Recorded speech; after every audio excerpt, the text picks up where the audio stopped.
તો મહાદેવજી કહે કે મને કોઈ ઓળખી ન શકે, એટલે વ્યાઘાંબર ઉતાર્યું, સર્પોની માળા ઉતારી કે આવો કદાચ વેશ ધારણ કરીને જઈશ તો કોઈ મને બાળક હાથમાં આપશે નહીં અને જગત ઓળખી જશે. એટલે ભગવા કપડા પહેરી, મોટી દાઢી વધારી, મોટી જટા વધારી અને મહાદેવજી ગોકુળ તરફ આવે. નંદ રાણીના આંગણે આવીને કહે, ભિક્ષાન દેહી, માં મને ભિક્ષા આપો. તો નંદ રાણી હીરા, માણે, મોતી એનો ટોપલો ભરી અને આ મહાત્માને ભિક્ષા દેવા માટે જાય. ત્યાં તો મહાત્મા કેવા લાગ્યા, હે નંદ રાણી, नहीं चाहिए मेवा मिठाई और नहीं रत्नों की माया, नहीं चाहिए मेवा मिठाई और नहीं रत्नों की माया, मैं अपने लाल के दर्शन को आया हूं, करा दे अपने लाल के दर्शन. मारे हीरा माणેક મોતીની જરૂર નથી બાપ, તારા આંગણે જે બ્રહ્મ રમે છે એને હું મારા ખોડામાં રમાડવા માટે આવ્યો છું. એટલે આપ એને મારા ખોડામાં આપો. તો યશોદાની છે ને પુષ્ટિ ભક્તિ છે. એટલે પુષ્ટિ ભક્તિમાં કોઈની દાઢી વધી ગઈ હોય, કોઈની જટા વધી ગઈ હોય તો એવો ભાવ છે કે મારો બાળક ડરી જશે. એટલે કહે, બાબા હું તમારા હાથમાં નહીં આપું, તમારા ખોળામાં નહીં આપું, પણ તમે અહીંયાથી એને જોઈને ત્યાંથી રમાડો. મહાદેવજી કહેવા લાગ્યા, નંદ રાણી આવી રીતના જો રમાડવો હોત તો કૈલાસમાં બેઠો બેઠો રમાડી લે, અહીંયા ધક્કો ખાવાની શું જરૂર છે? પણ હરીને મારા ખોળામાં રમાડવા એટલે હું આ ગોકુળ સુધી આવ્યો છું. માં યશોદા ના પાડે, હું તમારા ખોળામાં નહીં આપું. તો ભગવાન કેવા લાગ્યા, મહાદેવ કે જ્યાં સુધી મને બાલકૃષ્ણના દર્શન નહીં થાય ત્યાં સુધી ગોકુળ છોડી અને હું કૈલાસ નહીં જાઉં.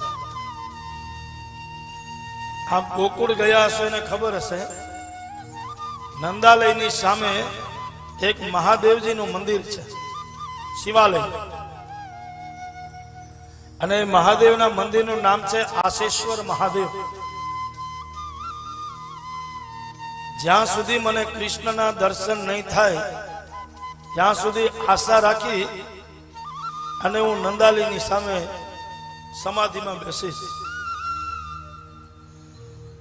મહાદેવ જેવા મહાદેવને પણ આશા રાખવી પડી.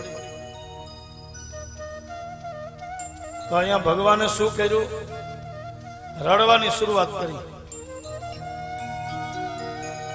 ભગવાન એવા રડે કોઈ ગોપી બાજુમાં રહેતી હતી, એના ઘરમાં અવાજ ગયો એટલે દોડતી આવી, માં યશોદા આ બાલકૃષ્ણ એટલા રડે છે, તને એની પર દયા નથી આવતી? તારે બધા ઘરના કામ મૂકી દેવા, અમે બધી આવીને તારા ઘરના કામ કરશું, પણ બાલકૃષ્ણને રડવા દેવા નહીં. રડે છે બાલકૃષ્ણ અને દુઃખ થાય છે અમારા હૃદયમાં. રડે છે કૃષ્ણ અને એનું દુઃખ થાય છે એક એક ગોપીઓને, કારણ કે કૃષ્ણ પ્યારકા નથી, કૃષ્ણ પોતાના છે. અને દુઃખ ક્યાં હોય? જ્યાં પોતાના હોય ત્યાં દુઃખ હોય. અહીંયા આપણે કોઈ પણ વસ્તુ આમ તેમ પડી હોય તો આપણે તરત હાથમાં લઈને સાઈડમાં મૂકી દઈએ. સોફા રાતના અહીંયા હતા, કોઈ સોફા માં હતા, કોઈ સોફા અહીંયા હતા, પણ અત્યારે આપણે સરસ મજાના લાગી. અહીંયા જે કંઈ આપણે સેવા કરીએ છીએ, સેવા કરવાની ઈચ્છા શું કામ થાય? કે અહીંયા આપણું છે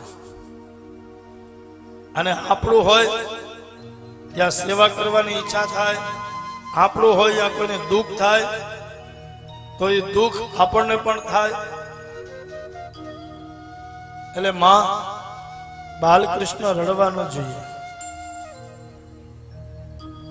તો કોઈ ગોપી કહેવા લાગી કે કાલે બહુ રમાડ્યો ને એટલે કોઈની નજર લાગી ગઈ હોય. આપણા ગુજરાતીમાં કહેવત છે કે મીઠી નજર માની પણ લાગે. એટલે કદાચ બાળકને નજર લાગી ગઈ હોય તો આપણે એની નજર ઉતારીએ. એક એક ગોપી બાલકૃષ્ણની ઉપરથી નજર ઉતારે. અહીંયા ગોપીઓ નજર ઉતારતી જાય અને બાલકૃષ્ણ પ્રભુ વોલ્યુમ વધારતા જાય રડવાનું, જોર જોરથી રડે. તો જ્યાં મહાદેવ સમાધિમાં બેઠા ત્યાં એક ગોપી આવીને કહે, બાબા તમને નજર ઉતારતા આવડે? મહાદેવ કેવા લાગ્યા, નજર ઉતારો, પણ એ છોરાને જો મારા ખોળામાં આપશો તો હું નજર ઉતારીશ. તો ગોપી કેવા લાગી, બાબા અમારો છોરો રડતો બંધ થઈ જાય બાલકૃષ્ણ તો તમારા ખોળામાં આપશો. મહાદેવ કેવા લાગ્યા, જો મારા ખોળામાં તમે આપશો તો એવી નજર ઉતારી લઈશ કે એક વાર જેની ઉપરથી નજર ઉતારું પછી જગતમાં કોઈની તાકાત નથી એની ઉપર કોઈ નજર નાખી શકે. બાપ મહાદેવ કેવા લાગ્યા, આવું પણ એને મારા ખોળામાં બેહાડો, મારે એને રમાડો. અને મહાદેવ કેવા લાગ્યા, નજર ઉતરે કે ના ઉતરે પણ રસ્તો તો મળ્યો. માં યશોદા બાલકૃષ્ણને પારણામાંથી લઈ અને જેવા મહાદેવજીના ખોળામાં આપે, હર અને હરિની નજર એક થઈ, હર અને હરિની દ્રષ્ટિ એક થઈ, હર અને હરિનો મિલન થયું. દેવતાઓ જય જયકાર કર્યો, બોલીએ હર હરેશ્વર મહાદેવ કી જય. હર અને હરિનું મિલન થયું.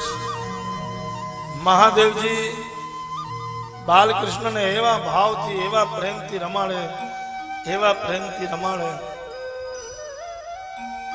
તો બાલકૃષ્ણ રડતા બંધ થઈ ગયા. એટલે મહાદેવ કેવા લાગ્યા,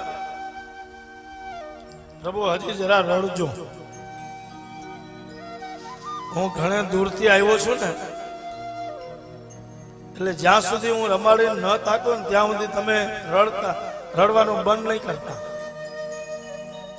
મહાદેવજી એવા રમાડે, એવા રમાડે, હર અને હરિની દ્રષ્ટિએ. એમ હરેક જીવાતમાં એક જ લક્ષ્ય રાખવું, આત્મા અને પરમાત્માનું મિલન થાય, આત્મા અને પરમાત્માની દ્રષ્ટિ એક થાય, આત્મા અને પરમાત્મા એક બને, આત્મા અને પરમાત્માનું મિલન થાય.